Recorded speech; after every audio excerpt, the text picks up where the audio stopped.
বাংলাদেশ দলের কোনো football match নেই, তবুও বাংলাদেশে এসেছেন হামজা চৌধুরী। লক্ষ্য কিছু বাণিজ্যিক কাজ। বিভিন্ন প্রতিষ্ঠানের শুভেচ্ছা দূত হিসেবে চুক্তি করতে বর্তমানে বাংলাদেশে অবস্থান করছেন হামজা চৌধুরী। ক্লাব ফুটবলে এই সময়টা হামজার জন্য কিছুটা কঠিন যাচ্ছে। তার দল লেস্টার সিটি সম্প্রতি ইংলিশ চ্যাম্পিয়নশিপ থেকে অবনমিত হয়ে ইএফএল লিগ ওয়ানে নেমে গেছে। মৌসুম শেষ হয়, বর্তমানে তিনি ছুটিতে রয়েছেন।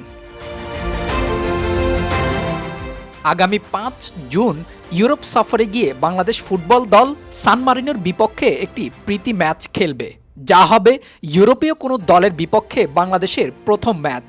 পরবর্তীতে লিথুয়ানিয়ার বিপক্ষে ম্যাচ খেলার কথা আছে হামজা সমিতদের। বাণিজ্যিক কাজের ফাঁকে মিরপুর শেরেবাংলা জাতীয় ক্রিকেট স্টেডিয়ামে আসার কথা ছিল বুধবার, তবে সময় স্বল্পতায় শেষ পর্যন্ত মিরপুরে এসেও ফিরে যান হামজা চৌধুরী। মাঠের খুব কাছে থেকেই ফিরে যেতে হয়েছে তাকে। বিসিবি বস তামিম ইকবালের চাওয়ায় ক্রিকেটারদের সঙ্গে হামজা চৌধুরীর সাক্ষাৎ করার কথা ছিল। সে অনুযায়ী সব পরিকল্পনা হয়েছিল ঠিকঠাক, তবে শেষ পর্যন্ত সময় না মেলায় মাঠের কাছাকাছি এসেও ফিরে যান। হামজা আসবে হোম অফ ক্রিকেটে, সেজন্য বাংলাদেশ ও পাকিস্তান দলের সিরিজ পূর্ব সংবাদ সম্মেলন এগিয়েও আনা হয়েছিল।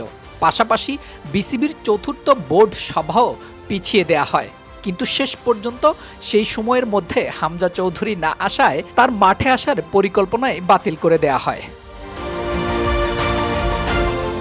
বিসিবি জানায়, ক্রিকেটারদের সঙ্গে হামজার সাক্ষাতের আনুষ্ঠানিকতা করা সম্ভব নয়, তাতে ক্রিকেটারদের অনুশীলনে ব্যাঘাত ঘটবে। পরে বিষয়টি নিজেও অনুধাবন করেন হামজা চৌধুরী।